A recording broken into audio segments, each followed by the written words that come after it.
ഈ വാഹനം അപകടം നടന്ന സ്ഥലത്തിൻ്റെ കോൺരാശിയിലായിട്ട് തന്നെ ഉണ്ട് ഈ വാഹനം എന്ന് തന്നെയാണ് പറഞ്ഞത്. ഒരു മാറ്റം അതിനകത്ത് ഇതുവരെ ഞാൻ വരുത്തിയിട്ടില്ല. ഇപ്പോഴും എന്നെ ഇന്ന് ഒരു 3-4 എല്ലാവരും ഒന്നൊരിടത്തെല്ലാം ഞാൻ ഇപ്പോൾ നിങ്ങൾ ആ വീഡിയോ കണ്ടെങ്കിൽ നിങ്ങൾക്ക് മനസ്സിലായി കാണും.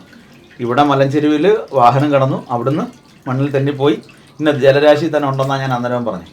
അതിനൊരു മാറ്റം ഞാൻ വരുത്തിയിട്ടില്ല. അത് അപകടം നടന്ന സമയം അപകേൽ സാറുടെ നാളും നക്ഷത്രവും അറിഞ്ഞിട്ടല്ല ഞാൻ പ്രവചിച്ചത്. അപകടം നടന്ന സമയം, ആ സമയത്തെ ഗ്രഹനില, ദ്രേകാണം, അംശകം, സപ്താംശം, ഇങ്ങനെയുള്ള പല സംഗതികൾ എടുത്തിട്ടാണ് നമ്മളൊരു ഫലം പറയുന്നത്. ശരിക്കും മെനഞ്ഞാന്ന് 11:37 ആ സമയത്ത് ഈ ട്രക്ക് കിടന്നിരുന്ന ഭാഗവും ഇപ്പോൾ കണ്ടെത്തിയ ഭാഗവും കൃത്യമായിട്ട് ഞാൻ പറഞ്ഞിരുന്നു. തൊട്ടടുത്ത ദിവസം 12:17 കൃത്യമായ അന്വേഷണം നടന്നാൽ കിട്ടും എന്ന് തന്നെയാണ് പറഞ്ഞിരുന്നത്. അപ്പോൾ ആ 2 ദിവസവും അന്വേഷണത്തിൽ അമാന്തമായിരുന്നു. പത്രപ്രവർത്തകരെയോ നമ്മുടെ കേരളത്തിൽ നിന്ന് രക്ഷാപ്രവർത്തകരെയോ ആരെയും അവിടെ കയറ്റിയില്ല. ഇന്ന് രാവിലെ ആയതിനു ശേഷമാണ് സാറ്റലൈറ്റ് ചാനൽ വഴി ഈ ഒരു സ്ഥലം കണ്ടെത്തിയത്. അപ്പം ഞാനവിടെ പല ആൾക്കാരെന്നെ വിളിച്ചപ്പോഴും ഇവിടെ ചാനലിൽ നിന്ന് ഇൻ്റർവ്യൂവിന് വന്നപ്പോഴും ഒക്കെ ഞാൻ പറഞ്ഞിരുന്ന ഒരു സ്ഥലം എന്ന് പറയുന്നത് കൃത്യമായിട്ട് ട്രക്ക് കടന്ന് മണ്ണിടിച്ച് നിരക്കിയ ഒരു സ്ഥലം. അതിൻ്റെ കോൺരാശിയിലായിട്ട് ജലസ്ഥാനത്ത് തന്നെ ഈ വാഹനം ഉണ്ട് എന്നാണ് പറഞ്ഞത്. കാര്യത്തിൽ ഇതിനകത്ത് ഇപ്പോൾ ഒരു പോസിറ്റീവും നെഗറ്റീവും പറയാനൊക്കാത്ത അവസ്ഥയാണ്. കാര്യത്തിൽ ഇന്നലെ തന്നെ ഈ വീഡിയോ ആ സമയത്തിൻ്റെ വ്യതിയാനം വന്നപ്പോഴത്തേക്ക് പ്രശ്നമായി.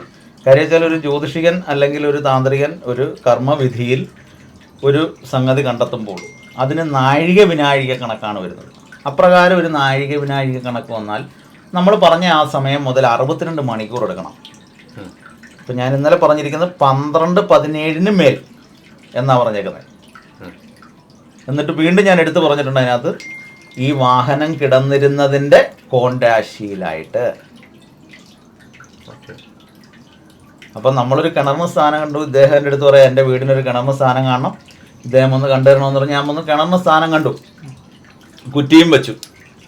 ഇദ്ദേഹം പറയുന്നു അതിനകത്ത് വെള്ളമില്ല.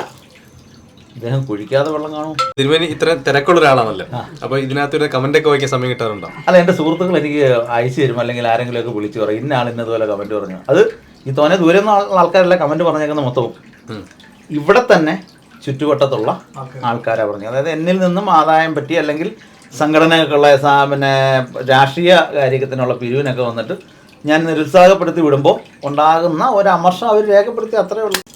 എന്നാലും ഞാൻ എൻ്റെ പ്രവചനത്തിന് ഉറച്ചു നിന്നില്ല. ഇപ്പം നിങ്ങൾ ആ വീഡിയോ കണ്ടെങ്കിൽ നിങ്ങൾക്ക് മനസ്സിലായി കാണും. ഇവിടെ മലഞ്ചെരുവിൽ വാഹനം കടന്നു, അവിടുന്ന് മണ്ണിൽ തെന്നിപ്പോയി, ഇന്ന ജലരാശി തന്നെ ഉണ്ടെന്നാണ് ഞാൻ അന്നേരം പറഞ്ഞു. അതിനൊരു മാറ്റം ഞാൻ വരുത്തിയിട്ടില്ലല്ലോ. ഇപ്പം ഇവിടെ ഒരുപാട് ജ്യോത്സ്യന്മാരുണ്ട് നമ്മുടെ നാട്ടിൽ. ഒരാൾ പോലും ഇതിന് കൃത്യമായിട്ടൊരു ഫലം പറയാനോ ദിശ പറയാനോ തയ്യാറായില്ല. ഈ ആവാതിരുന്ന അവസ്ഥയിലാണ് പലരും ഞാനുമായിട്ട് കോണ്ടാക്ട് ചെയ്യുകയും എന്നെ നിരന്തരം വിളിക്കുകയും ചെയ്തത്. അപ്പം ഞാനിവിടെ ഒരു എൻ്റെ ഒരു ഷോപ്പ് തുടങ്ങി, ബോച്ചറ്റിയുടെ ഒരു ഷോപ്പ്. അപ്പോൾ അതുമായി ബന്ധപ്പെട്ട് കുറച്ച് ദിവസം നല്ല തിരക്കായിരുന്നു. പിന്നെ ഇവിടെ എന്നെ കാണപ്പോഴും കണ്ടില്ല ആൾക്കാർ ഇരിക്കുന്നത്. ഒരു ദിവസം ഒരു 19 പേര് എന്തായാലും ഇവിടെ വരും. ധനമോഹിയാന്ന് എനിക്ക് ആവശ്യം പോലെ പൈസ ഉണ്ടാക്കാം. ഒരുപാട് രോഗങ്ങളുള്ളവർ വരും. അനുഭവസ്ഥർ ഒരുപാടുണ്ട്. രാവിലെയൊക്കെ വന്ന് കാണാൻ ചൊറിഞ്ഞൊക്കെ ആൾക്കാരോട് വന്നിരിക്കുന്നത്. ദേഹമാസകലം വ്രണവും ചൊറിച്ചിലും ഒക്കെ ആയിട്ട് വരുന്ന ഒരുപാട് ആൾക്കാരും. ഒരു ദക്ഷിണ പോലും നമ്മൾ വാങ്ങാറില്ല. ഭക്ഷണം, ചായ, രാവിലത്തെ ഭക്ഷണം എല്ലാം അവിടെ ഉണ്ട്. ഇപ്പം നിങ്ങൾക്ക് അനുഭവമല്ലേ? എല്ലാം എൻ്റെ ഭാര്യ തന്നെ ചെയ്ത് കൊടുക്കുന്നത്, അല്ലാതെ ധനം വാങ്ങിയിട്ടല്ല. അപ്പം ആ അതിലേക്ക് കടന്നു വരാം. അപ്പോൾ ഈ ആധികാരികമായ ഗ്രന്ഥം വെച്ച് ചില കാര്യങ്ങൾ നമ്മൾ വളരെ കാൽക്കുലേറ്റ് ചെയ്ത് പറയുമ്പം അതിൻ്റെ സ്ഥാനവും സമയവും കൃത്യമായിരിക്കും. ഞാൻ അന്നേരവും പറഞ്ഞു, ഇപ്പോഴും പറയുന്നു, കൃത്യമായ അന്വേഷണമായിരുന്നു മെനഞ്ഞാന്ന് നടന്നതെങ്കിൽ, മറിച്ച് ഇത് കേരളത്തിലായിരുന്നുവെങ്കിൽ നമ്മുടെ ഭരണകൂടം അപ്പോഴേ ഇടപെട്ടേനെ, വേണ്ടുന്ന കാര്യങ്ങൾ നീക്കിയേനെ, അതിന് വേണ്ടുന്ന ഫോഴ്സുകൾ അവിടെ ഇറക്കിയേനെ, അല്ലേ? അതെ, തീർച്ചയായിട്ടും. ഇപ്പം തന്നെ ആമയിഴഞ്ചാലിൽ നടന്നൊരു കാര്യം നമ്മൾ കണ്ടില്ല എല്ലാവരും. ജോയിയുടെ സംഭവം. ആ പിന്നെ ഏതാ മലവും മൂത്രവും വിസർജ്യ വസ്തുക്കളും ഒക്കെ ഉള്ളിടത്ത് നമ്മുടെ സഹോദരന്മാർ ഇറങ്ങി പെട്ടെന്നത് കണ്ടുപിടിക്കാനുള്ളൊരു സാഹചര്യം ഉണ്ടായി, ഇല്ലേ? ഇതേപോലൊരു ഭരണഘടനയായിരുന്നു, ഇതേപോലൊരു ഭരണസംഖ്യ ആയിരുന്നു അവിടെയെങ്കിൽ കൃത്യമായിട്ട് നടന്നേനെ, അല്ലേ? അപ്പം ഞാനും അതേ പറഞ്ഞുള്ളൂ. ഈ വാഹനം അപകടം നടന്ന സ്ഥലത്തിൻ്റെ കോൺരാശിയിലായിട്ട് തന്നെ ഉണ്ട് ഈ വാഹനം എന്ന് തന്നെയാണ് പറഞ്ഞത്. ഒരു മാറ്റം അതിനകത്ത് ഇതുവരെ ഞാൻ വരുത്തിയിട്ടില്ല. ഇപ്പോഴും എന്നെ ഇന്ന് ഒരു 3-4 എല്ലാവരും ഒന്നൊരിടത്തെല്ലാം ഞാൻ പറഞ്ഞു. പീപ്പിളുകാർ വന്നപ്പോൾ അവർക്ക് ഒത്തിരി സംശയം ഉണ്ടായിരുന്നു. സംശയം ചോദിച്ചപ്പോഴില്ല ഞാൻ പറഞ്ഞു, അവസാനം വരെ ഞാനിതാ പറഞ്ഞു. ഇപ്പോഴും അതിനകത്ത് തന്നെ ഉറച്ചിരിക്കുന്നു. അതെ, ഇത് രാശിസ്ഥിത. ഞാനിപ്പം കബഡിയും കൈകാര്യം ചെയ്യുന്നുണ്ട്, ശംഖുജ്യോതിഷവും രണ്ടും കൈകാര്യം ചെയ്യുന്നുണ്ട്. ഇത് രണ്ടും ചെയ്യുന്നവർ വളരെ റയറാണ്. അതുകൊണ്ടാണ് ഈ സ്ഥാനനിർണ്ണയം പറയാൻ പറ്റുന്നത്.